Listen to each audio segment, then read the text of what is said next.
So, Spider-Man Into the Spider-Verse was not just one of my favorite superhero movies of all time, not just one of my favorite Spider-Man movies of all time, but one of my favorite movies of all time.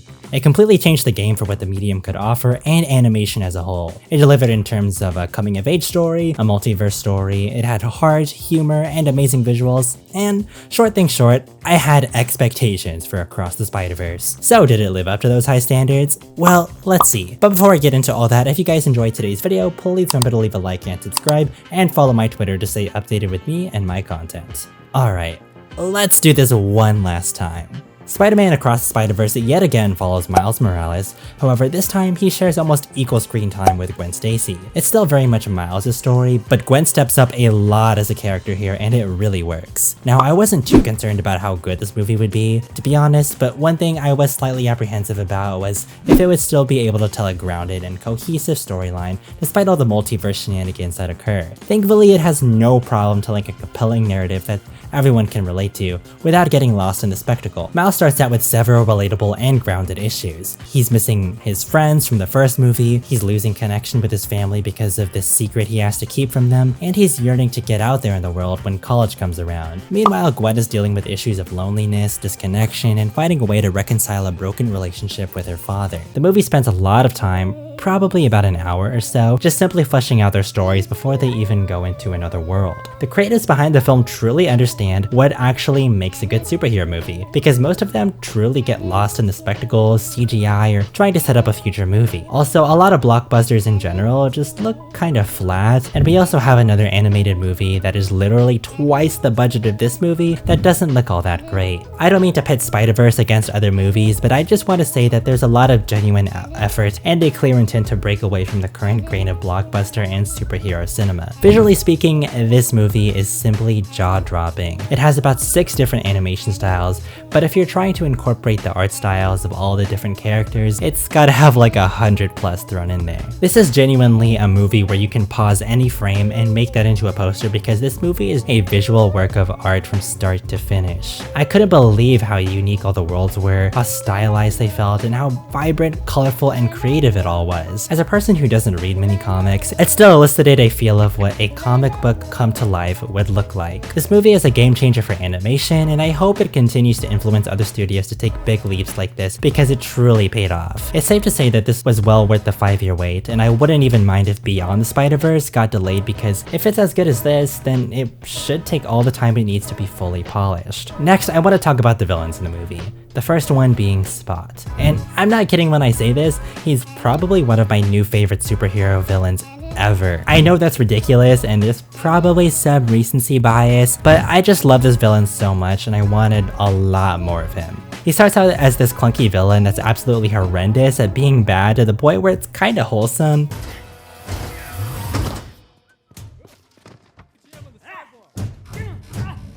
He's got this cool art style to him and his demeanor and voice really depict how inexperienced and innocent he seems. He's also got a very classic Spider-Man villain origin that I won't spoil, but it made him feel familiar in a way that could make him easily fall into a category of a Spider-Man villain. When looking at the Spot, I think most people thought of him as a villain of the week type of person, as in this is someone Miles will casually beat and the audience will forget about. I mean, look at him, who's taking this guy seriously? And the film basically plays into the notion where he starts out kind of pathetic and turns into this extremely menacing and compelling antagonist with understandable motivation. His motivations stem from something that happened in the previous film, which is hilarious by the way, and it makes it feel like a genuine and seamless progression for the story to move on to. My genuine only complaint with him is simply that I didn't get more. Miguel O'Hara would be considered the next antagonist of the film. Miguel is played by the extremely talented Oscar Isaac, and he plays a very interesting character that's otherwise known as Spider-Man 2099. He's a Spider-Man with futuristic technology and is essentially tasked with protecting the Spider-Verse and leading all the other Spider people. While he's not as enticing of a character to me as Spot was as an antagonist, he does give off a really commanding and intense presence. And with him being a Spider-Man, it's pretty hard to disagree with his intentions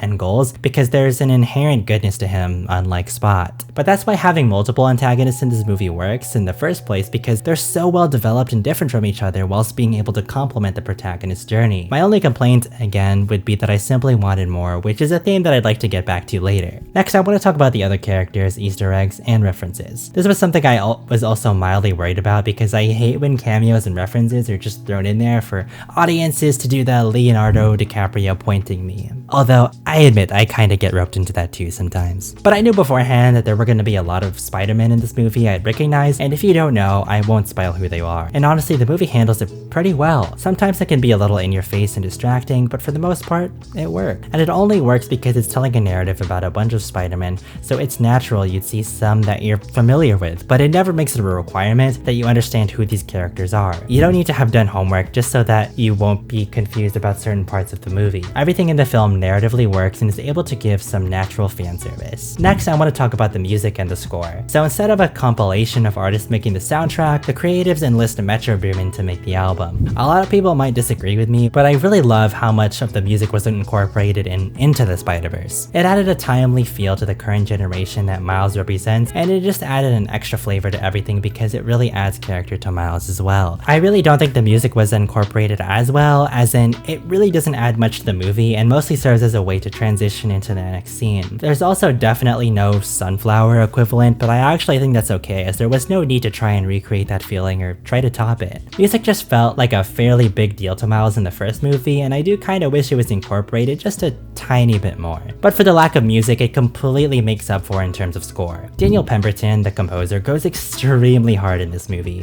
I can't even properly express how his score added to the film, because it's just perfection. Now, I do want to quickly talk about some major spoilers, so if you don't want to hear that, just look at the timestamps I put on the video to skip it. So the creators implement this concept called the canon, where some events are supposed to happen, and if they don't, their world will get erased. Basically, the other Spider-Man tells Miles that he has to let his father die. It's a messed up concept, but when Peter B. Parker explains it, I kinda sided with him. Loss does make us who we are. It's not always such a bad thing, and if we saw all these terrible things that happen to us, we would always fix them, but then we'll never actually grow. However, it also goes against it being a crucial part of Spider-Man, which is that if you know something bad is going to happen and you can stop it, you're obligated to do so. It really creates a driving conflict here where nobody's right, which it makes it especially riveting to watch. It also feels like an allegory for superhero movies nowadays. A lot of films feel obligated to stick to a formula and to what works. Here we literally have a plot about a character fighting with everything he has to say that we don't need to follow those things. Every Spider-Man has gone through similar events, and it's really because that's what works in terms of story. But it's okay to mix things up and take big risks. This movie proves that with every frame. One of my favorite risks for them was Gwen's world. It's designed to look like a watercolored painting, and her environment completely changes based on her emotions. I absolutely adore this scene where she's arguing with her father, and her world around her is just melting down. It's not literal, of course, but it's just really creative and artful stuff. But that's it for my spoilers. All in all, I really love this movie. The only thing that's keeping it from being perfect is the fact that it's a part 1. Like, this really is half of a movie. It goes through enough of a climax, and it does emotionally conclude a story arc between Miles and Gwen, enough to the point where I accept it, but narratively, most of the stuff that gets set up is not paid off. But if Beyond the Spider-Verse is able to deliver the way this movie delivered, we're probably going to be looking at one of the best trilogies ever made. I'm going to give Spider-Man Across the Spider-Verse a 9 out of 10. Anyway, I hope you guys enjoyed the video. Please let me know what you guys thought of the movie down below, and I hope you guys have a great rest of your day. Peace.